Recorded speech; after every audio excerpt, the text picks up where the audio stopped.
Waktu Tuhan pasti yang terbaik, walau kadang tak mudah dimengerti. Lewati cobaan,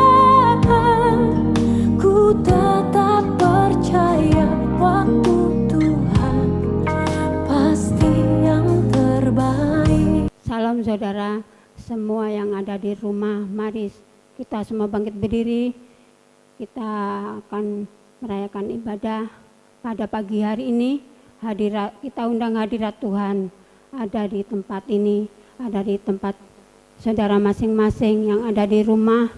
Rasakan kuasa Tuhan, mujizat Tuhan nyata di dalam kehidupan kita. Mari kita naikkan pujian. Ku masuk ruang Maha Kudus. Dengan sungguh-sungguh kita nyanyikan pujian ini. Haleluya. Kita mengagungkan Tuhan, kita meninggikan Tuhan. Haleluya. Amin. Haleluya. Masuk ruang Maha Kudus dengan darah anak domba. Masuk dengan hati tulus, menyerahkan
Haleluya. Amin. Beri kemuliaan untuk Tuhan. Haleluya. Makasih Tuhan.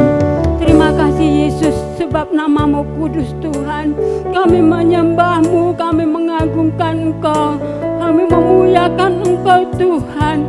Haleluya Yesus. Sucikan hati kami, sucikan ruangan ini Tuhan. Urapi kami semua, urapi yang di rumah Tuhan. Haleluya, hadirat-Mu ada di tempat ini Tuhan. Ada di lepas pribadi Tuhan. Haleluya Yesus. Amin. Syukur kami naikkan ke hadirat-Mu Tuhan. Amin. Haleluya. Amin. Makasih Tuhan. Haleluya. Haleluya Yesus. Amin. Haleluya. Alon masuk dalam doa buat pembukaan. Haleluya. Amin. Amin. Haleluya. Amin. Terima kasih. Ibadah kami Bapak, ibadah Amin. kematian-Mu Bapak. Amin. Mulai ibadah ini Bapak Kau campur tangan Haleluya. Bapak, pertengahan Amin. hingga akhir Bapak. Kau berkati Amin. Bapak, hamba-Mu yang menyampaikan Amin. firman Tuhan Bapak, yang Haleluya. WL Bapak, singer, pemain musik Bapak, Kau berkati Bapak. Amin. Saudara-saudara kami Bapak yang di rumah menonton video ini juga Bapak, Kau berkati Amin. Bapak. Kami akan mulai ibadah kami Haleluya. Bapak dalam nama Tuhan Yesus Kristus. Haleluya. Haleluya. Amin. Puji nama Tuhan. Haleluya. Kita mau angkat pujian. Sekarang telah tiba. Haleluya. Keselamatan yang daripada Tuhan. Karena Tuhan telah mati. Tuhan Yesus telah mati untuk kita. Haleluya Yesus. Ucap syukur karena kami diselamatkan oleh-Mu Tuhan. Haleluya. Amin. Haleluya. Mari bersorak-sorai. Nyanyikan pujian ini dengan sungguh-sungguh. Tanda ucapan syukur kita kepada Tuhan Yesus. Haleluya. Sekarang telah tiba keselamatan dan kuasa dan pemerintahan Allah kita, kuasanya yang diurapinya, karena telah dilemparkannya para pendakwa kita. Sekarang telah tiba, amin, keselamatan dan kuasa dan pemerintahan Allah kita, kuasanya yang diurapinya, karena telah dilemparkannya para pendakwa kita. Oleh darah anak domba, amin, oleh kesaksian kita, iblis dikalahkan, kuasanya dihancurkan oleh darah anak domba. Oleh darah anak domba, amin, haleluya. Oleh kesaksian kita, iblis dikalahkan, kuasanya dihancurkan oleh darah anak domba. Oleh darah anak domba, amin, haleluya. Oleh kesaksian kita, iblis dikalahkan, kuasanya dihancurkan oleh darah anak domba. Oleh darah anak domba, oleh darah anak, oleh darah anak, oleh darah anak domba. Haleluya, haleluya, amin. Puji nama Tuhan. Haleluya. Amin. Kita mau angkat pujian. besarkan nama Tuhan, pujilah Dia. Haleluya. Amin. Amin. Mari kita sungguh-sungguh untuk memuji Tuhan, mengagungkan Tuhan, meninggikan Tuhan, karena Dia layak dipuji, disembah, diagungkan. Haleluya. Amin. Haleluya. Amin. Besarkan nama Tuhan, pujilah Dia. Amin. Kemurahan yang besar tiada terbilang.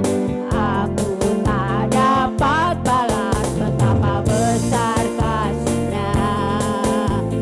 Oh, besarkanlah namanya, besarkan nama Tuhan. Haleluya. Besarkan nama Tuhan, pujilah Dia. Kemurahannya besar tiada terbilang. Aku tak dapat balas betapa besar kasih-Nya. Oh, besarkanlah namanya, Tuhan yang ajaib, Tuhan yang ajaib. Amin. Tuhan yang kuasa, Tuhan yang menolong hidupku. Haleluya. Tuhan yang ajaib, Tuhan yang kuasa.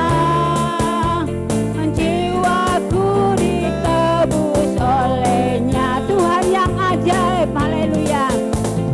Tuhan yang ajaib, Tuhan yang kuasa, Tuhan yang menolong hidupku.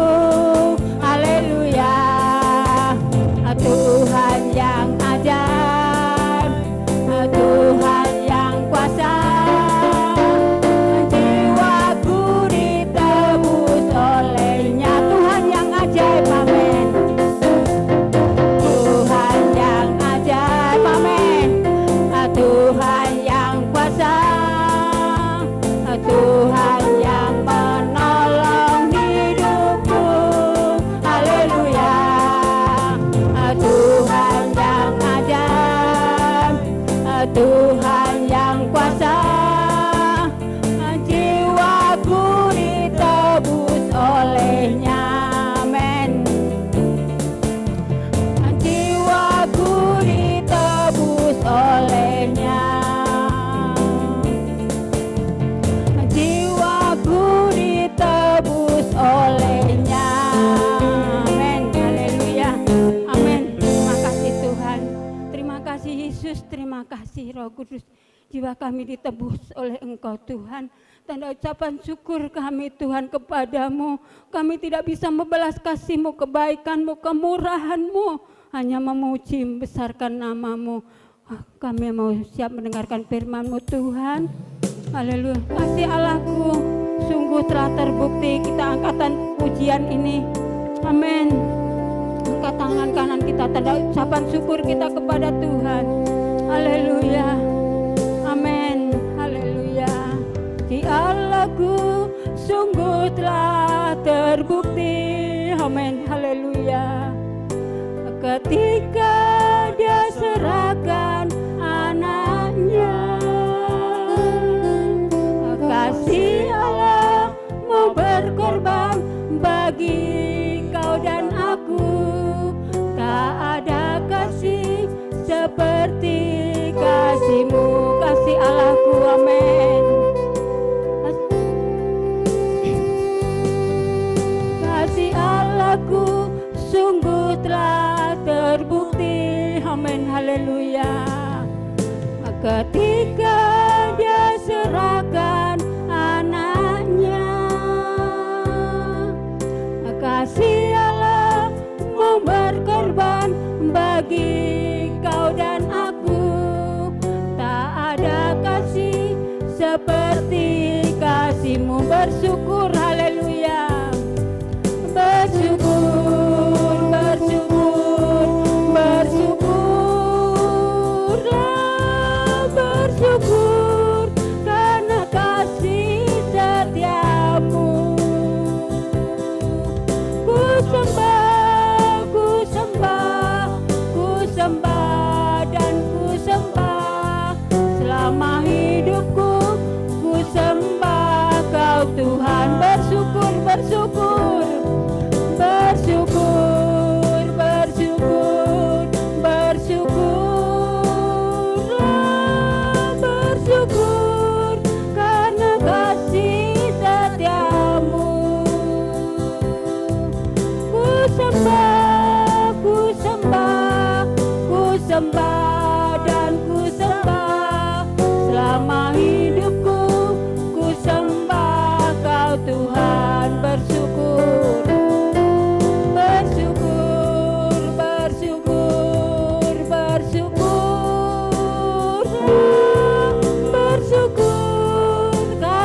ku sembah Engkau Tuhan. Haleluya.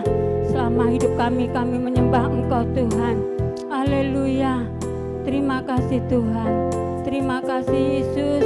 Terima kasih Roh Kudus buat pengorbananmu Tuhan. Amin. Cap syukur Tuhan pada pagi hari ini Tuhan. Haleluya. Amin.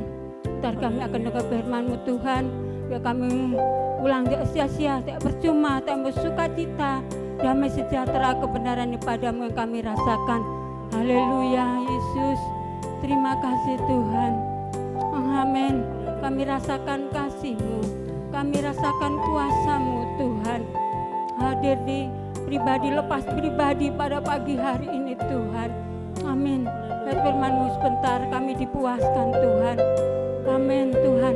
Segala problem masalah kami Engkau berikan terbaik. Segala penyakit Kau sembuhkan Tuhan. Hal yang susah hiburkan Tuhan. Jauh dekatkan segala Tuhan. Terima kasih Tuhan. Terima kasih Yesus. Terima kasih Roh Kudus. Ibu Gembala masuk dalam doa buat firman Tuhan. Kami serahkan hamba-Nya membawakan firman Tuhan pada pagi hari ini. Haleluya. Terima Amin. kasih Tuhan, kami mengucap syukur pada hari ini Tuhan. Kami akan mendengar firman-Mu Tuhan, siapkan hati kami, pikiran kami, biar Roh Kudus bekerja dalam kehidupan kami. Terima kasih Tuhan, Engkau juga melihat anak-anak-Mu Tuhan yang ada di rumah Tuhan. Kau berkati lewat firman-Mu Tuhan. Ibu Nati yang ada Tuhan dalam membawa pujian-pujian, Kau pakai dengan penuh heran yang percaya ini oleh kasih karunia dari Engkau Tuhan. Terima kasih banyak Bapa, Engkau juga Tuhan lewat hamba-Mu yang akan berfirman-Mu Tuhan, urapi oleh kuasa Roh Kudus-Mu Tuhan. Terpujilah Bapa, kami akhir doa kami hanya dalam nama Yesus Kristus. Haleluya, amin. Amin. Puji Tuhan, tahun 2020 atau tepatnya Pasca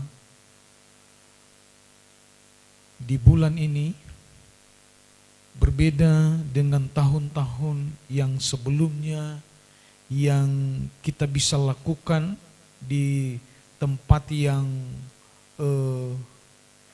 luas, di gedung, bahkan dengan berpesta rohani kita lakukan Pasca. Namun kali ini berbeda saudara, karena situasi dan keadaan yang membuat sampai kita hanya bisa beribadah di rumah ke rumah, tetapi tidak mengurangi semangat kita, gairah kita untuk memuji dan menyembah Tuhan.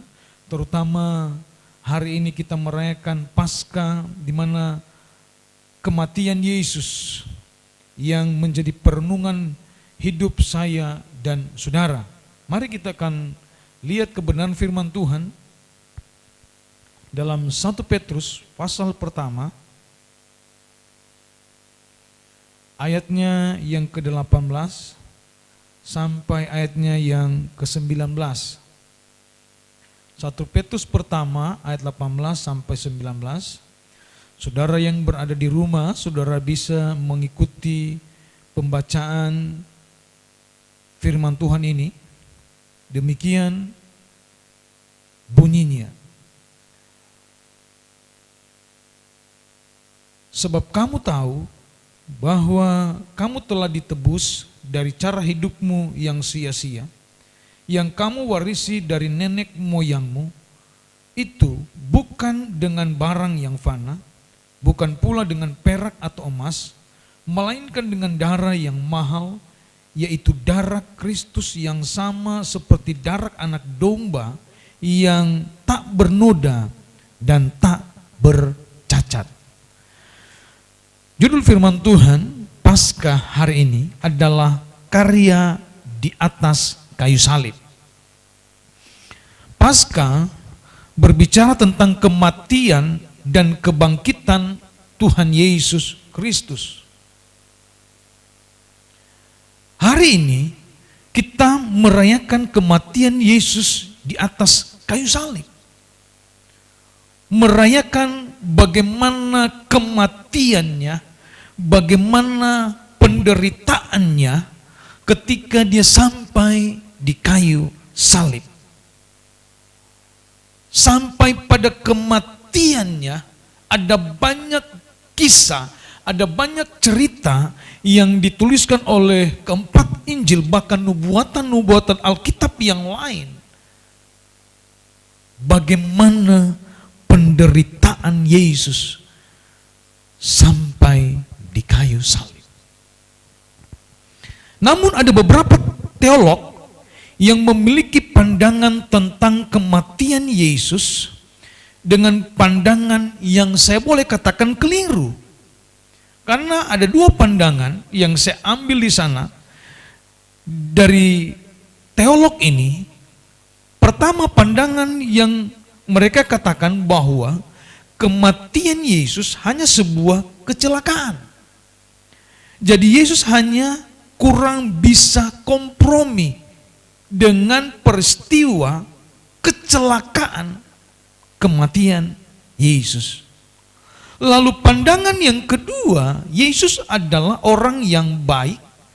Karena dia baik, maka dia berkorban buat orang lain. Dan tidak ada makna rohani, hanya makna manusia. Jadi kematian Yesus tidak ada makna rohaninya, hanya cerita manusia. Itu menurut teolog. Timbul pertanyaan di sini, apa makna karya kayu salib? Apa makna karya kayu salib ketika Yesus berada di bukit Golgota? Kita akan lihat yang pertama. Karya kayu salib yang pertama adalah penebusan. Nah, kita akan kembali dalam ayat emas kita, ayat yang ke-18 berkata begini. Sebab kamu tahu bahwa kamu telah ditebus, garis bawahi kata ditebus, dari cara hidupmu yang sia-sia yang kamu warisi dari nenek moyangmu itu, bukan dengan barang yang fana, bukan pula dengan perak atau emas. Perhatikan di situ dikatakan ditebus. Dalam istilah ditebus dalam bahasa Yunani, di situ ditulis lutro. Nah, kata lutro ini artinya membebaskan dengan membayar. Jadi orang itu dibebaskan dengan cara membayar. Orang itu untuk terlepas dia harus dibayar. Dinamakan lutro, membebaskan dengan membayar.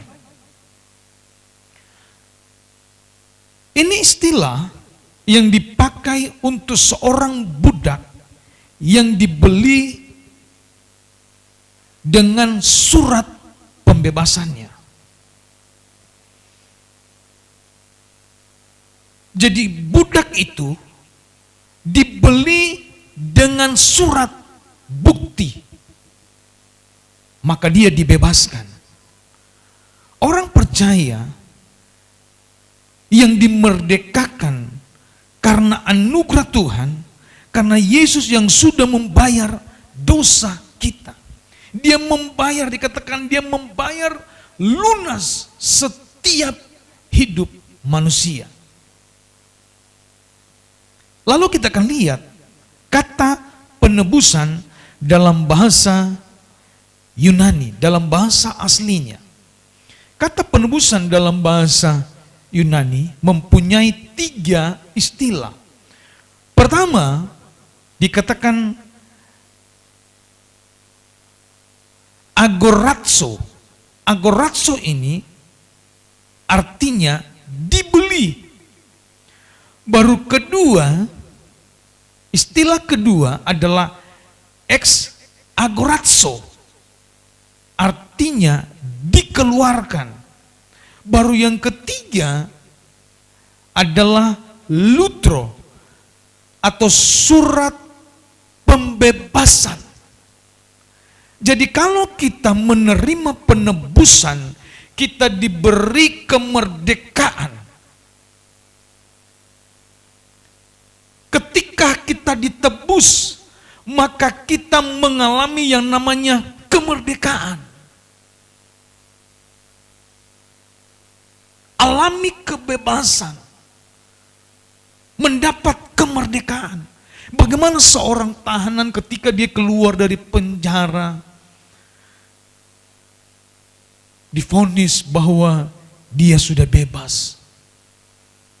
Lalu dia keluar dari lapangan permasyarakatan, lembaga permasyarakatan, LP. Lalu dia menghirup udara. Dia bisa melihat pemandangan di luar berbeda dengan pemandangan di dalam. Ada kebebasan di sana. Ada kemerdekaan yang dia alami. Tidak ada tekanan. Mengapa? Dia bisa melakukan pekerjaan. Dia bisa melakukan sesuatu yang bermanfaat kalau dia berubah hidup.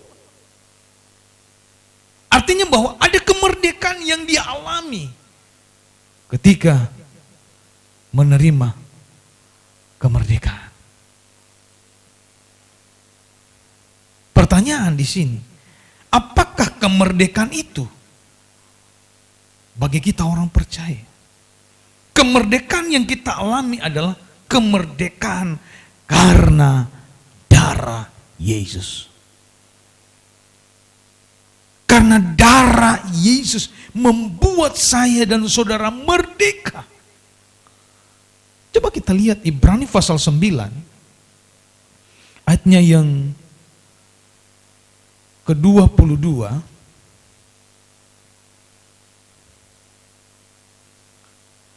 Berkata demikian, Ibrani 9 ayat 22, dan hampir segala sesuatu disucikan menurut hukum Taurat, dengan darah dan tanpa penumpahan darah tidak ada pengampunan. Hanya oleh darah. Darah apa? Darah anak domba, darah Yesus, kita mendapat pengampunan, mendapat kemerdekaan, mendapat kebebasan. Kalau hidup kita ditebus dengan darah Yesus, maka seharusnya hidup kita berbeda. Ketika orang keluar dari lembaga permasyarakatan, dia berada di tengah keluarga, dia berada di tengah masyarakat, dia berada di tengah-tengah lingkungan. Dia harus berbeda hidupnya. Dia lebih baik. Pribadinya berubah. Nah, demikian juga dengan kehidupan orang yang percaya, dikatakan bahwa ketika kita mengalami kemerdekaan lewat darah Yesus, maka hidup kita adalah hidup yang berbeda.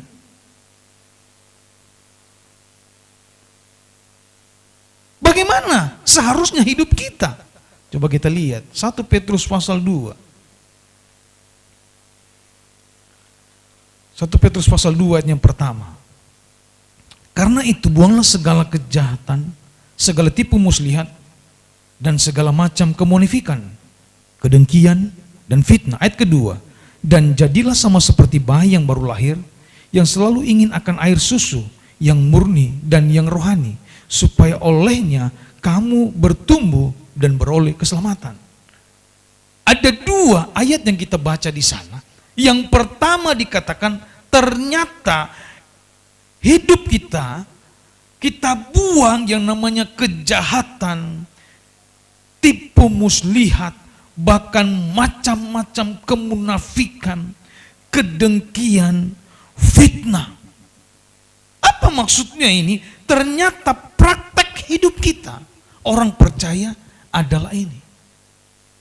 Kita tinggalkan, kita buang itu jauh-jauh. Cara hidup kita yang dikatakan penuh dengan kejahatan, tipu muslihat, kemunafikan, kebencian, bahkan fitnah. Untuk apa kita buang semua itu? Ayat yang kedua berkata begini,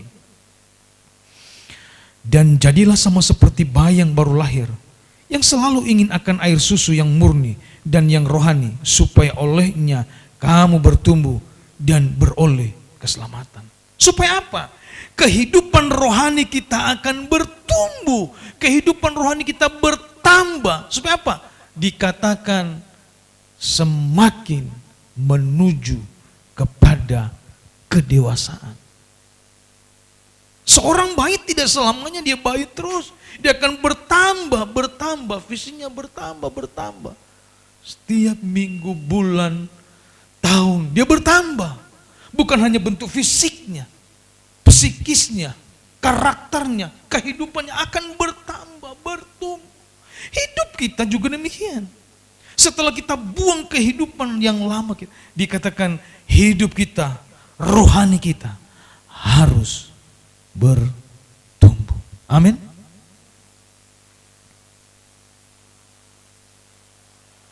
Yang kedua, kita akan lihat yang kedua.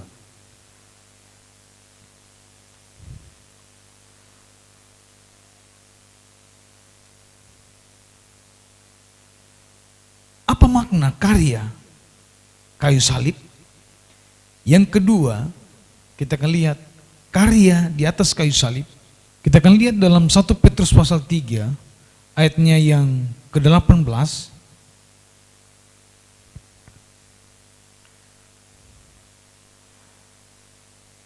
Sebab juga Kristus telah mati sekali untuk segala dosa kita. Ia yang benar untuk orang-orang yang tidak benar, supaya ia membawa kita kepada Allah. Ia yang telah dibunuh dalam keadaannya sebagai manusia, tetapi yang telah dibangkitkan menurut roh. Yesus sendiri memikul salibnya. Dikatakan sekali mati untuk dosa manusia. Yesus menebus dosa manusia. Bukan hanya untuk Anda, tetapi untuk saudara. Yesus menebus dosa manusia. Nah, kita lihat dalam 1 Petrus pasal 2 ayat yang ke-24. Ia sendiri telah memikul dosa kita di dalam tubuhnya di kayu salib, supaya kita yang telah mati terhadap dosa hidup untuk kebenaran. Oleh bilur-bilurnya kamu telah menjadi sembuh. Ayat ini lebih jelas sekali. Dikatakan Yesus sendiri telah memikul dosa kita di dalam tubuhnya di atas kayu salib. Jadi saudara, di atas kayu salib menunjukkan bahwa Yesus menebus dosa manusia. Tidak ada manusia yang tidak ditebus dosanya. Semua manusia di bawah kolong langit ini, dosa manusia ditebus. Lewat apa? Karya Yesus di atas kayu salib. Kalau dia menebus dosa saya dan saudara, kita jangan lagi berbuat dosa. Karena apa? Sama Alkitab berkata, ketika kita berbuat kejahatan, ketika kita berbuat dosa, maka sama Yesus 2 kali engkau salibkan. Oleh sebab itu, kita harus merenungkan, kita harus menghayati, kita harus perhatikan bahwa di atas kayu salib Yesus menebus dosa saya dan saudara. Kita lihat yang ketiga.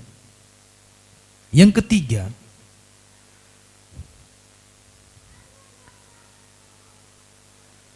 apa makna karya kayu salib? Yang ketiga adalah teladan buat orang percaya. 1 Petrus pasal 2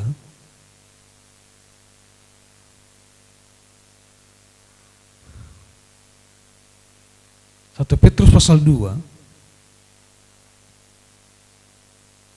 ayatnya yang ke-21. Sebab untuk itulah kamu dipanggil, karena Kristus pun telah menderita untuk kamu dan telah meninggalkan teladan bagimu supaya kamu mengikuti jejaknya. Ia tidak berbuat dosa dan tipu tidak ada di dalam mulutnya. Ketika ia dicaci maki, ia tidak membalas dengan mencaci maki. Ketika ia menderita, ia tidak mengancam, tetapi ia menyerahkannya kepada Dia yang menghakimi dengan adil.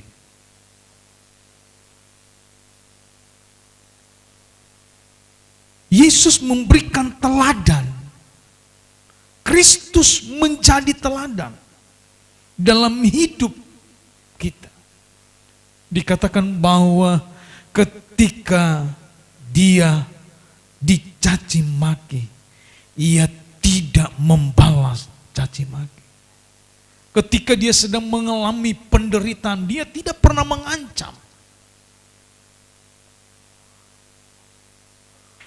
Kita orang percaya, kalau kita sudah dicaci maki, kita balas. Kalau kita berusaha, kalau kita lebih lagi.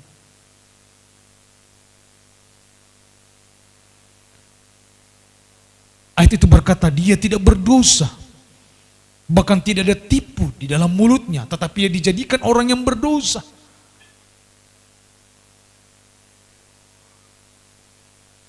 Firman Allah memberikan jaminan, kita dipanggil karena Kristus sudah menderita. Untuk apa? Kita ikut teladan Dia. Perhatikan kata teladan. Garis bawahi kata teladan. Kata teladan ini dalam bahasa aslinya hupogramon. Pengertiannya contoh dalam tulisan dan gambar yang ditiru. Contoh dalam tulisan dan gambar yang ditiru. Artinya begini, ada gambar dan ada tulisannya. Coba kita lihat orang yang menggambar pemandangan, lalu ada tulisan di bawah. Dia akan menjelaskan tentang gambar itu. Dia akan menerangkan tentang gambar itu. Atau ada foto kita, kumpul sama-sama, reuni, lalu ada tulisan di bawah. Reuni, angkatan sekian. Sekolah di mana, fakultas di mana, ada tulisan. Lalu dikatakan itu menjadi contoh. Untuk apa? Kita tiru. Orang apa? Orang melukis. Dia lukis, dia tiru. Foto itu, gambar itu.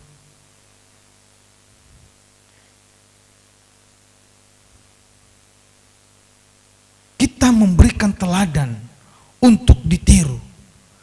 Sama seperti Yesus memberikan contoh buat saya dan saudara. Kita harus menjadi orang yang ditiru. Tiru apanya?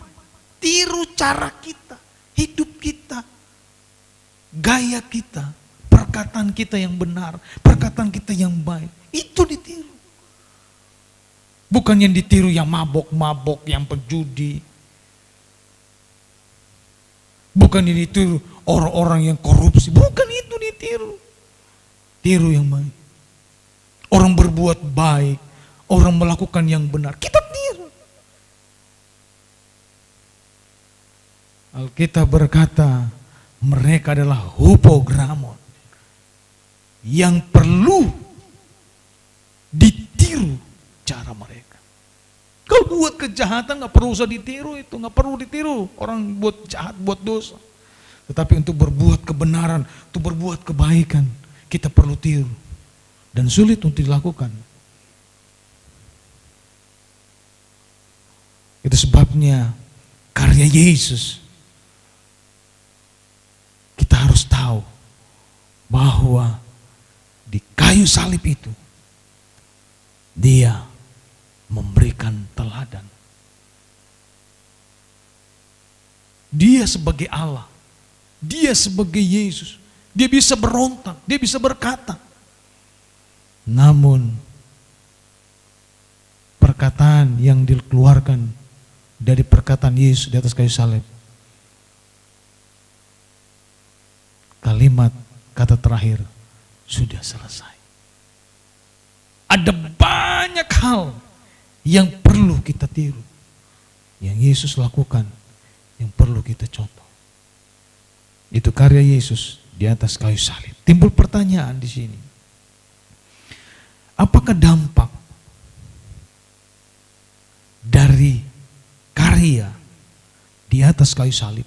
Kita akan lihat dua dampak karya Yesus di atas kayu salib. Pertama, yaitu Yesus membuka pintu anugerah. Mari kita lihat dalam Matius pasalnya yang ke-27. Matius pasal 27 ayatnya yang ke-51 berkata begini, dan lihatlah tabir bait suci terbelah dua dari atas sampai ke bawah, dan terjadilah gempa bumi dan bukit-bukit batu terbelah. Ayat itu berkata terbelahnya tirai yang memisahkan antara ruang suci dengan ruang maha suci. Ini bukan kebetulan atau simbol. Ini menunjukkan bahwa Allah bukannya hanya tinggal di ruang maha kudus atau di gereja secara fisik, tetapi ia mau tinggal kepada orang percaya yang menjadi tempat kediamannya. Dia ingin tinggal hidup bersama-sama dengan saya, dengan Anda.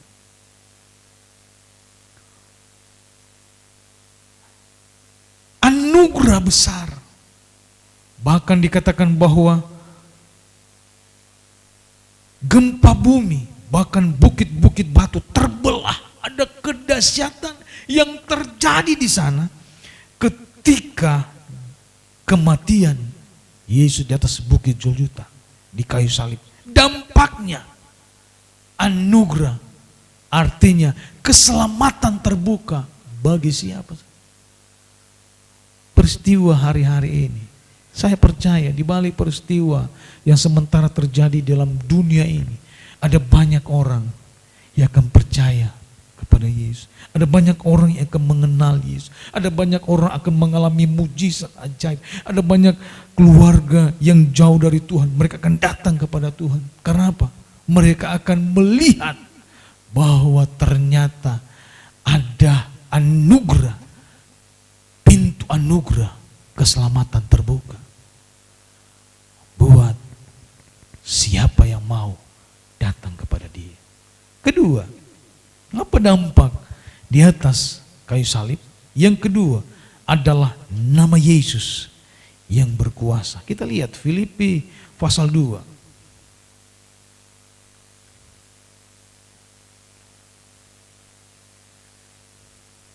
Filipi pasal 2 ayatnya yang ke-8 mulai berkata begini. Dan dalam keadaan sebagai manusia ia telah merendahkan dirinya dan taat sampai mati, bahkan sampai mati di kayu salib. Itulah sebabnya ia sangat meninggikan Dia dan mengaruniakan kepadanya nama di atas segala nama, supaya dalam nama Yesus bertekuk lutut segala yang ada di langit dan yang ada di atas bumi dan yang ada di bawah bumi. Nama Yesus itu berkuasa. Ini dampaknya. Mengapa nama Yesus itu berkuasa?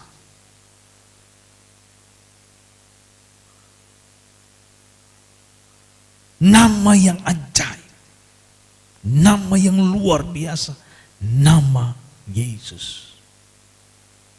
Mengapa?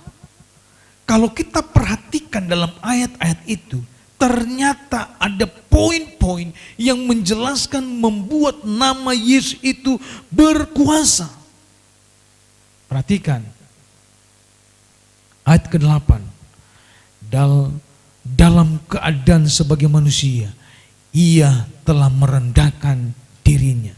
Yang pertama, Yang membuat nama dia berkuasa karena dia merendahkan dirinya. Dia merendahkan dirinya. Yesus merendahkan diri.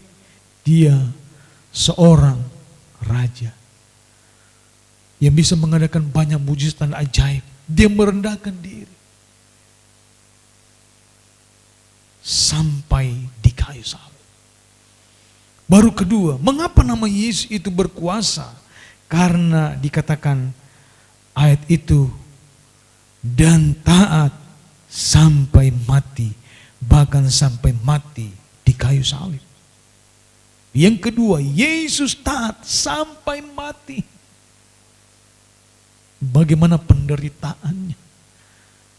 Dia taat, kita nggak taat. Mau lakukan ini kebenaran firman Tuhan, kita nggak taat. Mau lakukan kebenaran, kita tolak. Kita cuma pilih-pilih yang enak-enak, yang menyenangkan, yang menyukakan, itu yang kita mau. Susah sedikit, mengeluh, menderita, berteriak, pamer ke orang. Tetapi Yesus taat sampai mati. Yang ketiga, mengapa nama Yesus berkuasa? Karena ternyata Yesus itu ditinggikan. Ayat itu berkata, itu sebabnya Allah sangat meninggikan dia. Haleluya. Allah tinggikan dia. Sampai nama dia berkuasa. Dulu, sekarang, sampai selama-lamanya. Namanya tidak pernah berubah. Nama Yesus, Juru Selamat. Berkuasa. Dari keturunan datang kepada keturunan sampai generasi saat ini. Tidak pernah terhapus nama dia. Nama seorang pejabat, nama seorang petinggi. Itu bisa hilang di pemandangan, di telinga kita, di mata kita. Tetapi nama Yesus tidak pernah hilang. Mengapa? Karena dia ditinggikan. Yang terakhir, mengapa nama Yesus berkuasa? Karena nama Yesus dikaruniakannya memang untuk dia. Perhatikan, supaya dalam nama Yesus bertekuk lutut segala yang ada di langit dan yang ada di atas bumi dan yang di bawah bumi.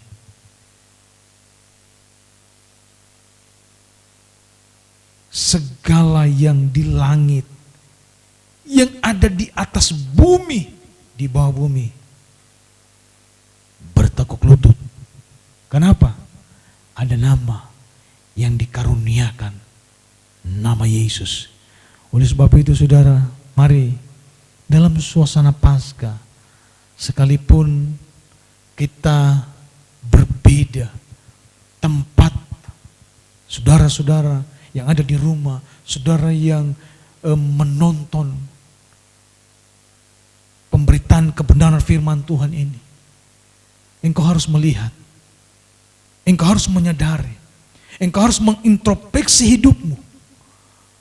Engkau harus merenungkan karya Yesus di atas kayu salib.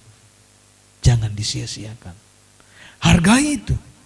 Ketika engkau menghargai itu, engkau akan berkata, Tuhan, aku tahu Tuhan, engkau menebus hidupmu karena saya. Dosa saya, hidup saya, kejahatan saya, perbuatan saya ditebus. Biarlah kehidupan kita sebagai orang percaya. Mari, situasi tidak membatasi kita, keadaan tidak membatasi kita. Tetapi ketika engkau datang kepada Dia, kematiannya memberikan senantiasa kemerdekaan buat hidup kita. Haleluya. Amin, saudara. Kita akan renungkan kepada firman Tuhan. Kita akan nyanyikan satu pujian. Karya terbesar dalam hidup ini. Kasih yang terindah. Haleluya. Amin.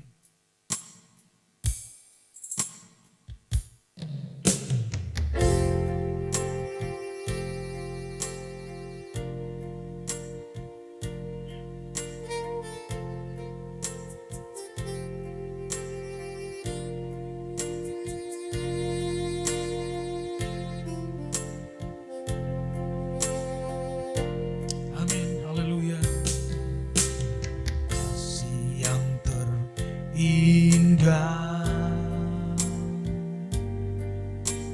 hati yang mulia, hanya ku temukan di dalam-Mu, Yesusku. Pujian dari hatiku, selalu di setiap waktumu, tiada pernah berubah kasih-Mu, karya terbesar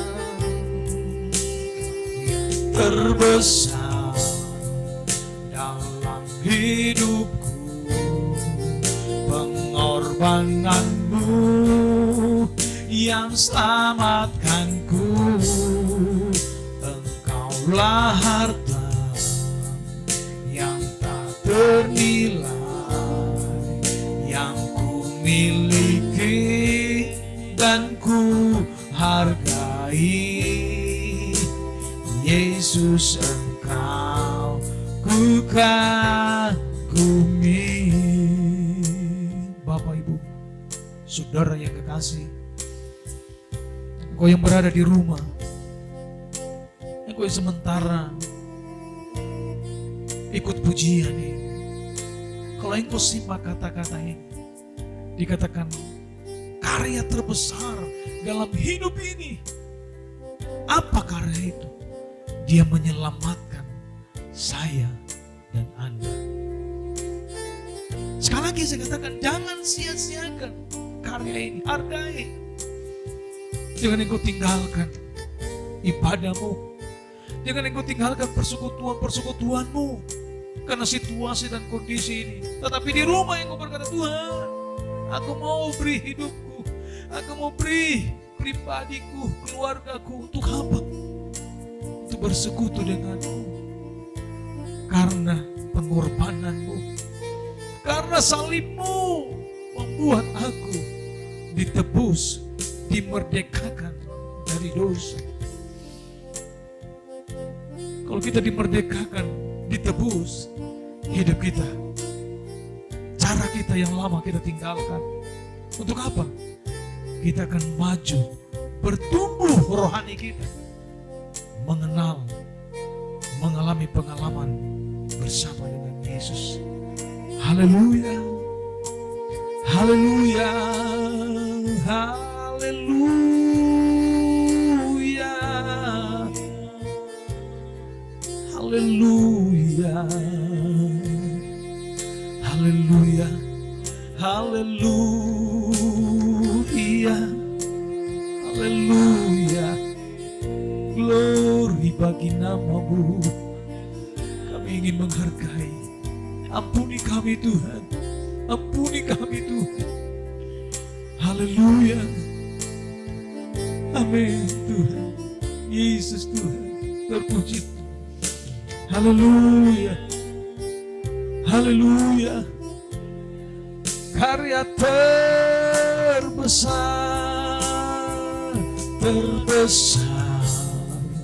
dalam hidupku, pengorbanan-Mu yang selamatkanku. Yes Tuhan, Engkaulah harta yang tak ternilai, yang ku miliki dan ku hargai.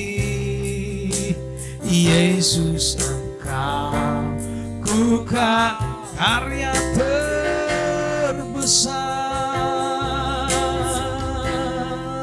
dalam hidupku, pengorbanan-Mu yang selamatkanku. Engkaulah harta yang tak ternilai, yang ku miliki dan ku hargai. Yesus, Yesus. Yesus Engkau ku kagumi. Sekali lagi, Yesus Engkau ku kagumi. Engkau ku kagumi. Amin Tuhan. Terima kasih Tuhan buat kebenaran firman-Mu. Biar kami mengintrospeksi hidup kami. Engkau sudah menyelamatkan kami. Engkau sudah menebus kami. Biar cara hidup kami adalah cara hidup yang berkenan kepadamu Tuhan. Biar hidup kami dapat memuliakan Tuhan. Hidup kami memiliki dampak buat orang lain. Cara hidup kami berubah Tuhan. Karena kami tahu Tuhan, darah-Mu mengampuni, menyucikan, melayakkan kami dari dosa. Terima kasih Tuhan. Kau lihat Tuhan hari-hari ini Tuhan, pemerintah, bahkan para dokter, para medis, perawat, suster Tuhan, sementara berperang dengan virus corona ini Tuhan. Tolong Tuhan, berikan kesehatan kepada mereka, lindungi mereka Tuhan. Dan kau lihat ada dokter-dokter Tuhan yang terkontaminasi dengan virus corona ini, dan mereka menjadi korban Tuhan. Tolong Tuhan, jaga lindungi mereka Tuhan. Bahkan keluarga-keluarga yang sudah terkena virus corona, Tuhan tolong sembuhkan. Bahkan Tuhan mereka, keluarga yang ditinggalkan oleh karena virus corona, hiburkan mereka, kuatkan mereka. Bahkan berdoa Tuhan buat masyarakat Indonesia dari Sabang sampai Merauke Tuhan, dari Miangas sampai Tidore Tuhan, pulau-pulau, dari kota-kota Tuhan, daerah terpencil Tuhan, masyarakat yang masih sehat Tuhan, lindungi semua Tuhan, jaga Tuhan, supaya Tuhan kami bisa mengikuti aturan pemerintah, kami bisa melaksanakan apa yang dianjurkan oleh pemerintah dan para medis dan para dokter, supaya Tuhan kami tidak terkena virus COVID-19 ini. Kami hidup sehat dengan cara-cara yang dianjurkan. Kami hidup dengan perlindungan dari Tuhan sendiri. Terima kasih Tuhan. Pelihara berkati semua hamba-hamba Tuhan. Umat-umat Tuhan dimanapun mereka berada. Tokoh-tokoh agama dimanapun mereka berada Tuhan, tolong. Biar kami bersatu padu Tuhan melawan virus corona ini Tuhan. Kami percaya Tuhan, Engkau akan mengangkat kembali ekonomi Indonesia. Engkau akan bangkitkan kembali perekonomian Indonesia Tuhan, yang menurun dan merosot hari-hari ini. Tetapi kami percaya lewat Paskah ini ada kemenangan bagi kami. Terima kasih Tuhan. Terpuji nama Tuhan. Kami mengucap syukur di dalam nama Yesus Kristus buat firman-Mu. Akhirnya Bapak Ibu Saudaraku yang kasih, terimalah berkat anugerah dari Bapa, cinta kasih dan persekutuan dari Tuhan Yesus Kristus, penghantaran pimpinan daripada Roh Kudus tinggal menyertai kita. Mulai saat ini esok sampai Maranatha, Tuhan Yesus pada kali kedua. Demi nama Tuhan Yesus Kristus, kami akhiri ibadah Paskah. Haleluya, haleluya, amin. Puji Tuhan, silakan duduk. Saya akan berikan pengumuman saudara buat jemaat-jemaat. Nanti perjamuan kudus akan dilakukan di rumah ke rumah. Dan gembala langsung yang akan melayani perjamuan kudus. Dan siapkan hidupmu, siapkan pribadimu untuk diberkati dengan perjamuan kudus. Puji Tuhan, dalam nama Yesus, haleluya, amin.